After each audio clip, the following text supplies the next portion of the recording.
Talking about creating an AI labs division and realizing a 10x return. I'd like to welcome to the stage Eric Haller, Executive VP and Global Head for Experian Data Labs. He'll be interviewed by Ben Narasin, Venture Partner at NEA. Please give him a warm welcome.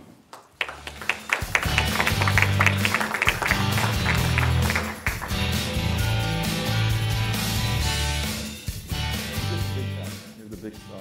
Yeah, right. Thanks everybody for coming in after the lunch lull. I'll give you just a quick moment on me, let Eric introduce himself, and we'll talk about what he's been doing for a little while. I'm Ben Narasin. I'm a venture partner at NEA. NEA, for those of you who don't know, it is one of the largest venture firms in the world with about 20 billion of committed capital, 40 years in the business, 1,000 companies funded, 225 IPOs, and just a phenomenal team of great people, far smarter than I, doing a lot of great stuff with startups. So Eric's going to talk to us a little bit about what he does, but why don't you give us a little history first? Tell us about yourself. Sure. So I currently manage Experian Data Labs. It's a group that I founded about 8 years ago. Prior to that, I ran one of our core businesses. And so I've been with Experian for 11 years. And going backwards in time, I guess you could say I've worked in the big companies like Visa and MasterCard doing product development and helping them set up new practices. MasterCard advised.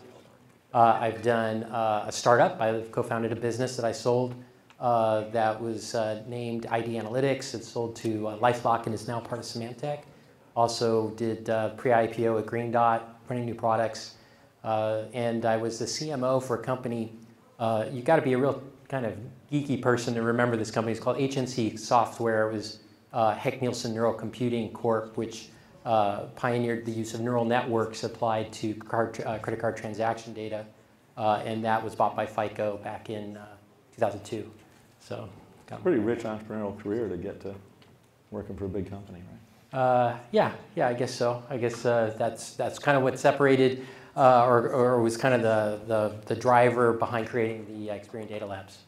So let's talk about that. I want to go sort of past, present, future. Most of it in the present. Talk about this great 10x return, but I think it'd be useful to hear how the labs came about, and they're also multi-country, so sort of how they've evolved up to today. Sure. So when I came to Experian, I was asked to run a $450 million P&L, and I was, like a lot of P&L owners, you're trying to make off the trade-offs about things that you're going to invest in and get an immediate return on to hit your revenue and EBIT goals. And there were a lot of big bets that I saw with Experian that I didn't really see the opportunity to set enough money aside in my business to go and invest in, and it was very frustrating to me. 8 years ago, if you can imagine, a lot of the tools that we're using today were kind of, we'll say out on the edge, whether it was using Hadoop or Spark. We saw lots of data coming in, but we knew that there was a lot more data out there to build new products with. So I pitched the notion internally of creating more of a research and development environment where we didn't put a pressure around revenue and EBIT against it. We set aside a certain amount of capital, really, we're not to say just to blow the cash, but basically to go after things where we saw had high reward or high return associated with it. My boss, who's our Global Chief Operating Officer, responded really well, and he said, basically, it's not about getting the money as much as it is getting the right people. And so the kinds of people that you're talking about are more of startup or entrepreneurs. Can you get those kinds of people to come to a company like Experian? And given my, I'll say, personal network, I felt pretty confident that I could recruit in the right kinds of people to get that done. Fast forward, they funded it. It was a success. We can talk about some of those successes. About 3 years in, our board of directors said, hey, you only have one of these labs, and it's covering North America. Could you do this? Can you kind of lather, rinse, repeat type thing in other markets? And I said, absolutely. So we set up a lab in London, which covers our UK, Ireland, and EMEA, Europe, Middle East, Africa. We set up a lab in Sao Paulo, which covers LATAM for us. And we will be announcing in the next 8 weeks a new lab in Singapore. Oh, wow. So we'll cover the whole world. Yeah, our labs cover across all of our businesses and all of our geographies. So let's talk about the successes, but I do have one question based on some of the conversations we had over lunch with some other folks, which is getting that talent. Because I know that everybody that wants to do things in any sort of data science related effort, that's a challenging recruiting effort because you are going up against well-funded startups, and how does that work? You have 80 people, right? So it's working pretty well. So I've always felt that smart people like to be around other smart people, that when they kind of enter into a situation, they kind of size up the others in the room, and if they're people that are, we'll say, that they respect or want to be around, that you're more likely to get a chance to hire them and retain them. So I went after let's say the biggest heavy hitter scientist I could find right out of the gate. That was my first hire, who's our now global chief scientist. His background, it wasn't a requirement to have a PhD from Columbia, but that's where his PhD's from. He's a hard quant scientist that did his postdoc work at Los Alamos Labs. He did a spin out that was funded by John Reed from Citibank, where it was called CASA, which was Adaptive Systems. I can't remember what C stands for, but he sold that company to HNC, and that's how I got to know him. So he was a former chief scientist at 2 other companies, and that's who I went after first. From there, it's much easier to get people who go, oh, I want to be around this guy. And the other piece of the puzzle is the screening for talent. So we made some, I'd say, rookie mistakes in the beginning. We looked at a resume, asked a few questions, and you'd see something like Tsinghua on a resume, and you go, oh, what's Tsinghua? This guy's got to be really smart. He's going to be able to do the work that we need to do. And that wasn't the case. And we realized that the kinds of things that we wanted to do, particularly manipulating some fantastically large data sets and applying what we believe to be kind of the cutting edge techniques in machine learning, that just because they went to a good school and maybe worked for some reputable companies where you would think they'd have that experience, that wasn't the case. So we actually developed a series of tests that we put everybody through that test their coding abilities. We give them typical problems that we would see about indexing data, moving data around, that we would read their code and give them a score. And then we gave them problems where we want to see what kind of algorithms they would write. And we scored just like they're in school. And we know now, we've got enough experience to say, hey, when somebody scores above a certain threshold, they're going to be successful day one. We can apply those same tests even to interns and know how they'll come out of undergraduate or graduate school. We also give, for those who are haven't got to postdoc or real experience, so maybe they're just out of undergrad or graduate school, we give them a block of data. And actually, the block of data is different in each one of our labs. It's reflective of the data that they would see if they're in that country or that region. And they have to clean it.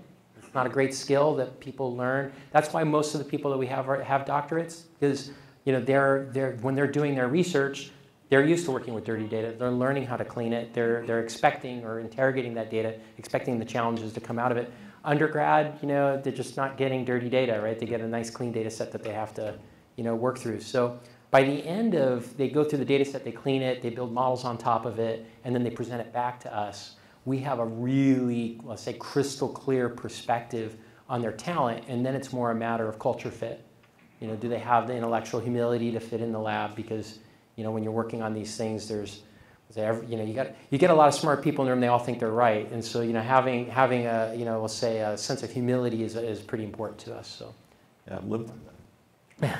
Anchor on superstar, filter carefully, test aggressively against your realities, and make sure there's a culture fit. Yes, has been sort of the net. Great. Let's talk about the project that you got a 10x return on. Talk about that success, and then if you want to intermingle in with that, or else we can talk about it later, maybe the things that were tried that didn't work along the way so that others might be able to avoid those same costly mistakes. So it's been 8 years. Right now we have 14 products that are actually generating 7 or 8 figures in revenue for us. So that in and of itself, there's historically we don't have any other precedent within our company to be able to point to an environment that's been we'll say a generator of new products that are delivering back to the company.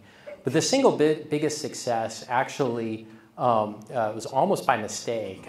We had this, talking with clients, and we serve, at Experian we serve the largest financial institutions, retailers, healthcare providers, in the world.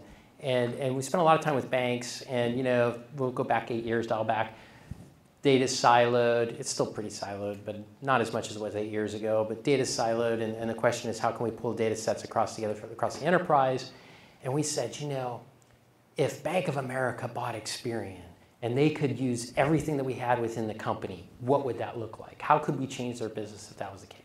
So we came up with, I'll just say, a whole suite of ideas that, in its entirety or totality was, well, we thought it was a beautiful thing, but, anybody would look at it, if you're a client, you'd go, oh my gosh, this is like, boiling the ocean, and, we'll never ever do this in a million years. So the feedback we got from the clients on this vision, even though we had two, we'll say, large banks, get all the way to the finish line and then back out. The one thing is if there was some way we could dip our toe in the water, some way that we could test the idea of what you're talking about without having to kind of bet the farm to make that happen. And in our architecture, we had this one little box, in this massive spread of different things we could do, and it said Analytic Sandbox in it. And the sandbox was going to be, actually the way we thought about it was before you put a new model up into this environment we created, and it was after the fact to test results, and that was kind of the sandbox. So one of the banks in particular, actually it was our first client, American Express, said, what if you could just build that sandbox? And we're like, well, yeah, we could do that. It's not that hard. So when you've got your data lab, you don't want to do all the big stuff. And we're like, it's not that hard. So we built, at the time, it was the first multi-tenant Hadoop cluster in our company, and this goes back about close to 6 years ago. So if you remember, 6 years ago, Hadoop was kind of a big thing back then. Yeah. We outfitted over time now, so it's been some time. It's now Spark, and we've got H2O on it, and R, and SAS. We've outfitted it with all these machine learning and analytics tools. And what we do is we take our client's data, we pin it or marry it or join it up with our data. We strip out all the identifier, like PII, things that you don't want in there. And because we create an anonymous data set that they can model to their heart's content on. And they do it for a whole bunch of different, we'll say, objectives. And we provide that back. Now that business for us has grown. Last year, we signed, we really don't disclose these numbers, but I'll say just south of $100 million in bookings. And this year, we should come close to about 70% over that. So it's a very nice growth trajectory. And all we do basically is we serve now, I think we have 8 of the 10 largest banks now on that sandbox, and then a bunch of smaller banks. But now that's anyway, that's our big bet. We're just now rolling that out across our regions. I don't know how many of you all work for big companies, probably not most of you, just meeting people at lunch, but some of you. But scaling is the biggest challenge, right? So you come up with a good idea, a good product, and then rolling it out through the enterprise across the globe tends to be, our challenge. So when you did the project for sandboxes, has that then informed purchase decisions for some of the ocean boiling efforts that were conceptualized, or does it remain a freestanding piece? So it's become, that's a great question. It's become, I'd say, kind of the cornerstone for a lot of new ideation, which actually over time is fleshing out that big overall vision that we had. So if you think about, you create a sandbox environment, now you've built a model, what's the first thing you want to do with the model? You want to deploy it. What's the easiest, fastest way I can deploy the model and get into a production environment? So it starts to take the next step. Now I've done models across customer life cycle. How can I start to marry the performance of these models together so I can be smarter about the models across the life cycle? So now it creates a whole new class of scoring for us, where we call it like baseline scoring, and be able to create a consistent behavioral profile across your business and then generate types of models off of that profile. So it's kind of iterating and growing on its own. And we do, like I said, that's 1 out of 14 that's generating revenue, but that definitely is the biggest revenue generator that we've created. So along the way, what were some things that didn't work that in hindsight you either could have predicted or would have loved to have heard someone else talk about at a conference like this so that you would just never have done them? Well, I know there's one product in particular we just launched that took us way longer than we had ever expected. We had 4 pivots. Actually, it was the 4th pivot that created the product. The business problem was super straightforward. And there is a lesson learned in it, I'll tell you. The business problem is, Experian credit, we talk to retailers, auto lenders, and particularly a retailer, you go into a Kohl's or something and you want to buy some items, you go up to the cash register and the associate behind the counter says, do you have a card with us?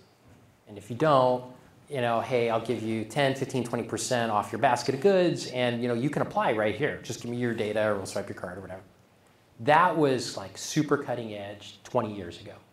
And if you're Home Depot and you've got 15% of your revenue associated with contractors, and they're using the self-checkout, and you don't even have an associate to ask them if they have a card or not.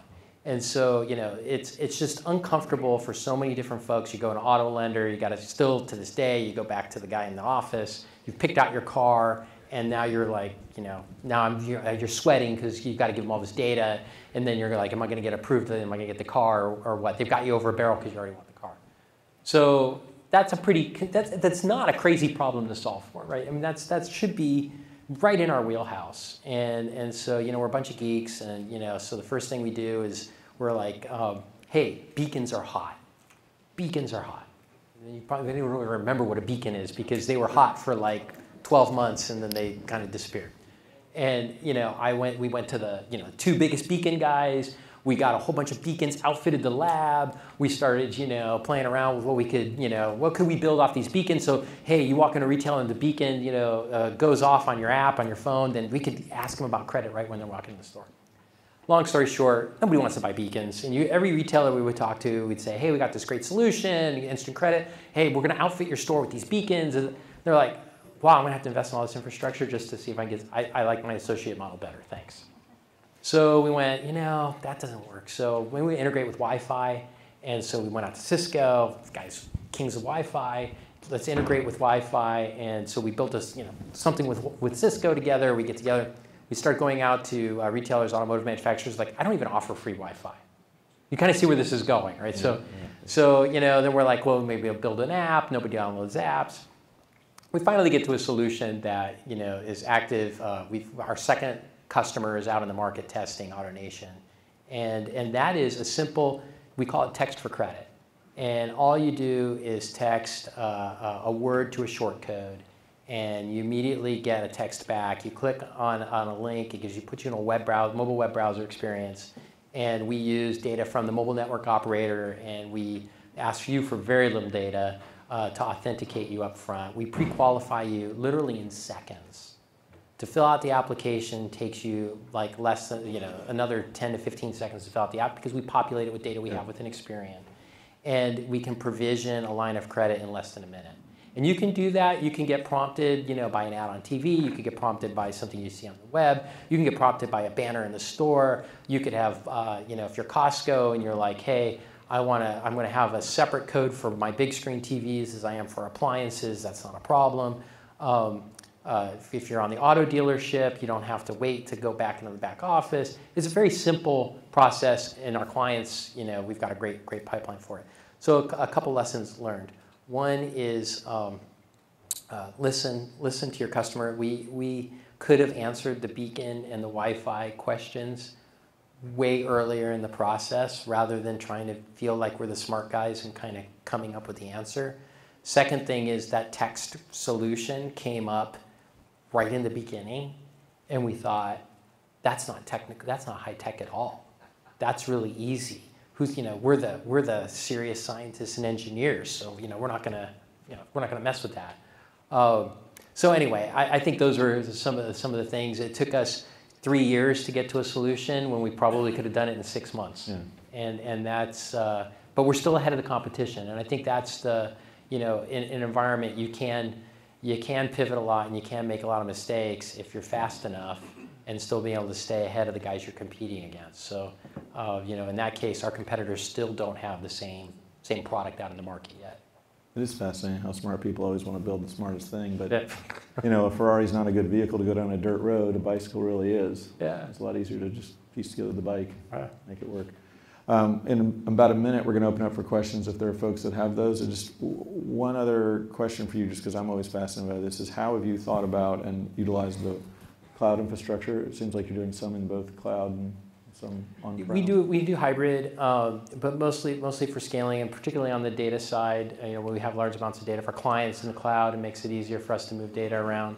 When we started, it was on-prem. Experian felt that way. Most of our clients who are banks, large banks, felt that way too. I mean, literally, we have the same guys going to our data centers doing the same security inspections over and over again. We've had large banks, Bonnie and Clyde their data, literally on a bunch of tape drives, stick them in the trunk, drive to the data center and load their data in. Those things do still happen today. But we, along the way, I think there's been a certain comfort level that's come both at Experian and with our client base where the cloud is not a scary place that it once was.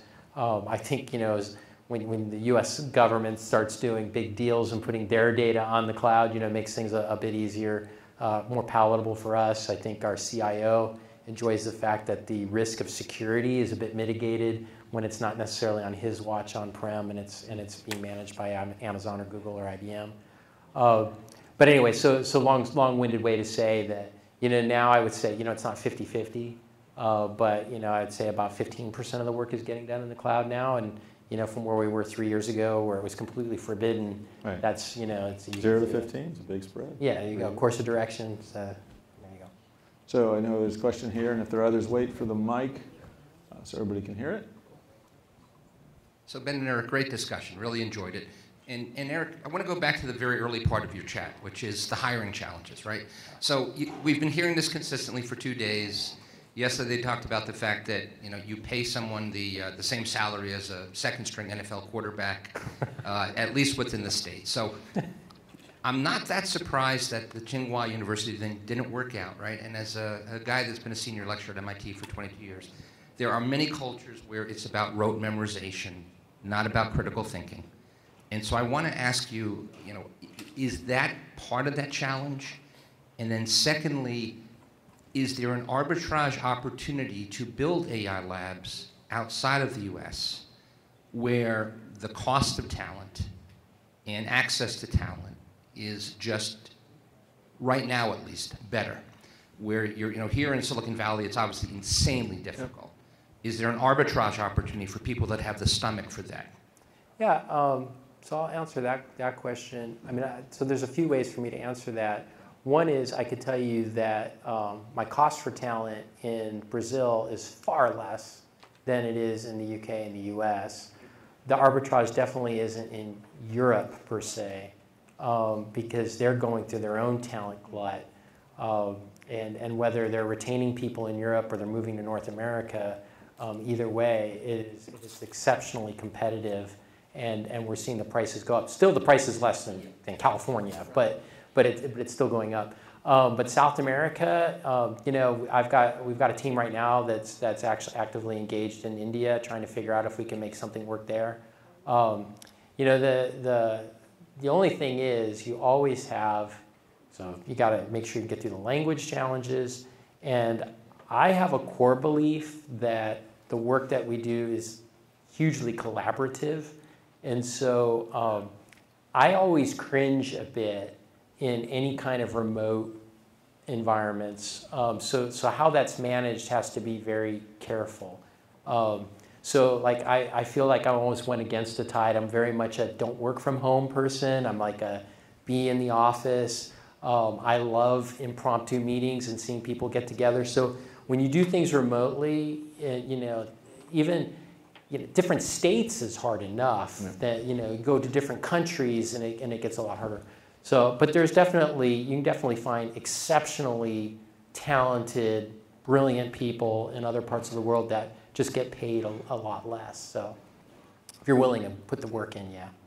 And there is, since we're a conference that cares about data, an enormous amount of data on the serendipity and value of having people close together, not just to the fact that they used to study that if you move to a separate floor, you might as well be in a different building. But one organization actually figured out, and some of my entrepreneurs have embraced this, if you put desks closer together, you can measure productivity by feet. So if you put 4 desks together, your productivity goes up in that group versus if they're just a little bit away. Yeah. So, others? Any brave souls with smart questions? So I have one last one, if not, which is just as a final point. We've only got a minute left, but one of the things that we talked about earlier, or at least it was exposed here, is that this was material to reducing fraud. Yeah. So we have a lot of folks in the lab that have a background in developing the solutions that are in the market today.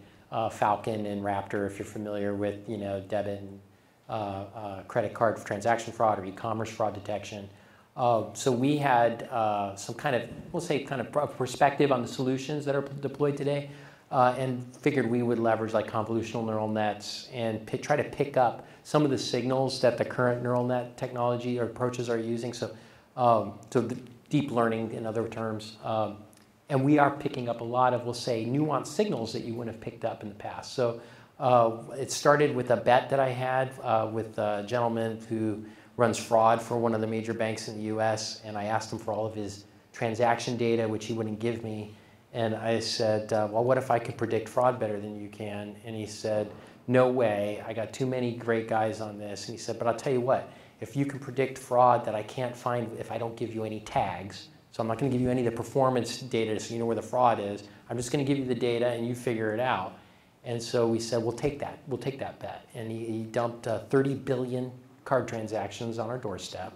And we see the people who love data, it's like the drool, right? So that's why we have the lab, so we can pull in this kind of data and have fun with it.